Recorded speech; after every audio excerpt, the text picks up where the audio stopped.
We wanted to hear your thoughts on John the 23rd, Paul the Sixth, JP2, as far as being saints, especially with the new changes to the canonization method that were done by John Paul II. And also with regards to the traditional method, was this infallible before the changes were made? Again, I'm going to try do my best to stick. I have a little opinion, and then the rest stick to teaching, because then I'm giving you opinions, and opinions are horrible. So let's hit each of those individuals. I want to give you something to think about. John the 23rd, Papa Roncalli, who died in 1963, was already on a list. This is historic fact by the Holy Office that would eventually become called the Sacred Congregation of the Doctrine of the Faith. He was on a list of the Holy Office, suspected of the heresy of modernism, when he was voted in by the Sacred College, because he was at minimum tolerant of what we call communicatio in sacris. Have either of you ever heard that expression before? It's a canonical penalty of sacrilege. It means common worship with non-Catholics. Roncalli was a very strong advocate for the reunification, the coming back, the bringing back into the fold of the Church of the Eastern Orthodox. And that was a good desire to have, to bring the Orthodox back in, who, periodically in history, they've come, they've gone. Council of Florence, they came, they went again. So it was his desire that the Eastern part of the Church, the schismatic Eastern part of the Church, come back into full union. So to quote him, the Church could breathe with both lungs. So that's a good thing to have. But his constant participation in Orthodox worship, schismatic worship, gave a bad example, right? Gave a very, very bad example to that. And so we have that. And of course, that was forbidden by as recently as Pius XI, saying that, the Holy See cannot participate in the worship of non-Catholics. It gives a bad example that we are the true church. All right, so we have that, and then not only his Communicatio in Sacris, but his encyclical Pacem in Terris of the 11th of April, 1963.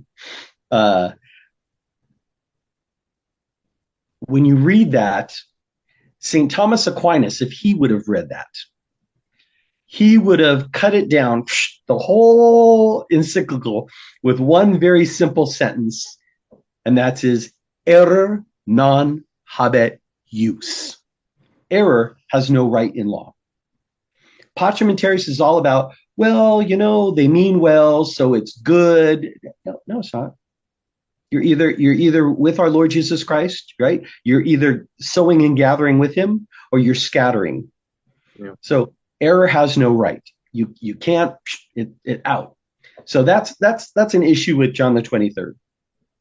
Paul the Sixth is much easier. He's a confirmed homosexual, and both his beatification and canonization in the new church were contested by that point alone by Novus Ordo clergy and bishops. Are like, we can't canonize this guy because we have proof of A, B, C, and D, inappropriate relationships, etc. So you have that on top of his outrageous heresy and apostasy. You don't make. Now, I'm not saying that he could have didn't save his soul. Maybe he repented in the last years of his life. I hope and pray he did, so that he could save his soul. But is that someone we look to? Because a canonized saint is not only someone who the church says has gone to heaven, but is an example for you and I to get to heaven. And so the example of non-repentance is not a good example. Lastly, when it comes to Wojtyła, John Paul II, just like his regnal name, John and Paul, he's a modernist wrapped up in the previous mentioned men's names and blanket, right? So besides the completely gutting of the ancient investigatory process that was done away with The political pressure for these canonizations was really not to canonize the men, but to canonize Vatican II. Yeah. The opinion that formal canonizations are indeed infallible come from long investigations, the validity of proper witnesses, and the church's constant use of three authenticated miracles, each separate at different points of the canonization process. I don't know if you know this. Joan of Arc, happened a long time ago. She was not canonized until the 20th century. Martyrs like St. John Fisher and St. Thomas More, again, died during the Protestant Rebellion, not canonized until the 20th century. These processes the church took her time, because what she was saying is these individuals are not only in the glory of heaven, but they're worthy of imitation by Catholics. So again, all that swept away and done away with, partially by Paul VI, completely by John Paul II, and then added new concepts like heroic virtue, whatever that's supposed to mean, right? Can give the faithful a legitimate reason to scratch their head and doubt the validity of these new canonizations. It's because someone that walks around with a sign, Santo Subito, make him a saint now. That doesn't mean someone's a saint, right? So I think that the faithful have a legitimate excuse, for lack of a better term, or means to look at these suspiciously, because I certainly do. Just again on the facts of what was and what now is. Any follow-up questions to that? I hope I wasn't too long-winded about it. No. I was going to say that. Well, one, I remember when John Paul II passed away, the crowds, at the funeral saying, "Make him a saint now." Like you said, that pressure put on. But I love the point you made that these people are canonized for one reason, and it's to bring some kind of credence to Vatican II.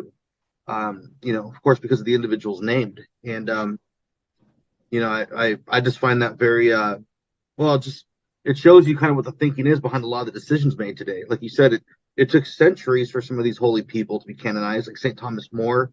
But with these men, I mean, you're talking 3 popes within the past half century. And we still have guys, Leo the 13th and Pius the 11th, that haven't, reached the level of canonization. The thing that I did want to say also that stuck out to me was when you mentioned how John Paul II just completely stripped it the way it was.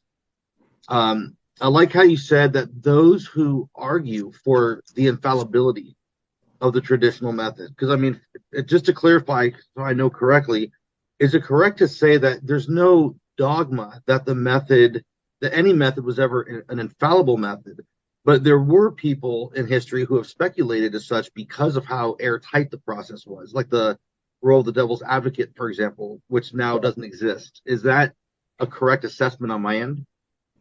Well, it is. The church has moved as she grew in her understanding of the canonization process.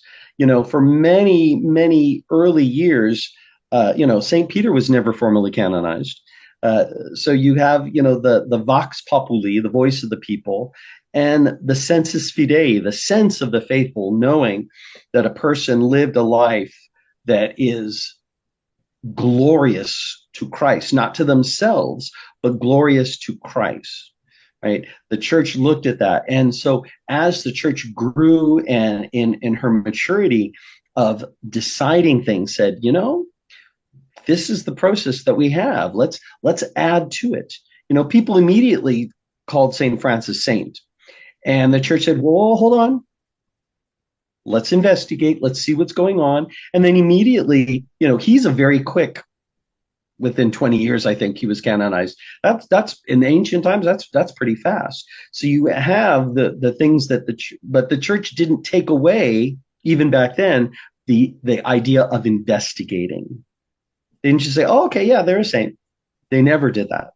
It was, do the people believe it? Is there a cult behind it, in the sense of cultus, not in cult as we think modern today? And are good things happening in the name of this saint? Are people being healed? Are people being converted, etc.? So, are people being healed by these people?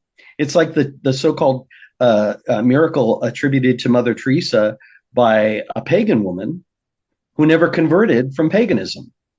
Wow. Who looked at, if through her own testimony, looked at Mother Teresa as a demigod. Mm. Wow.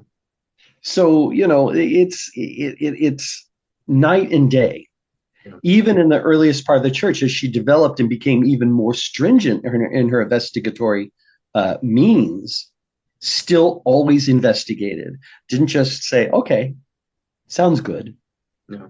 So again, what has happened in the last 30, 40 years with regards to canonizations is pretty frightening.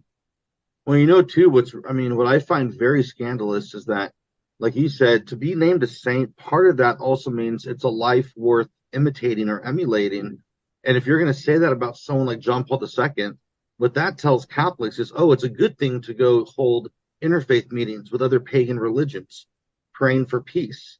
And that's basically what's being said today. And that to me is the added set of scandal, right? It's scandalous. Correct. Yeah. Victor, you have any thoughts on that or anything you wanted to say? No, I think for the answer, I think it was pretty thorough, so I don't really have much to add. Awesome. Right. I'm not afraid of pushback. Don't worry.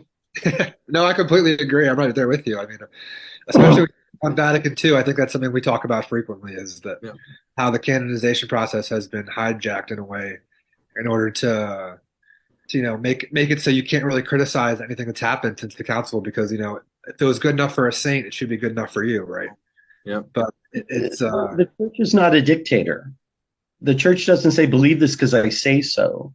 The church has always given us the proofs and the reasons behind. That's why we have councils, to hear that even a voice of dissent is okay, as long as then when it's submitted, we all acquiesce to the final teaching of the church. That's not happening anymore. Yeah.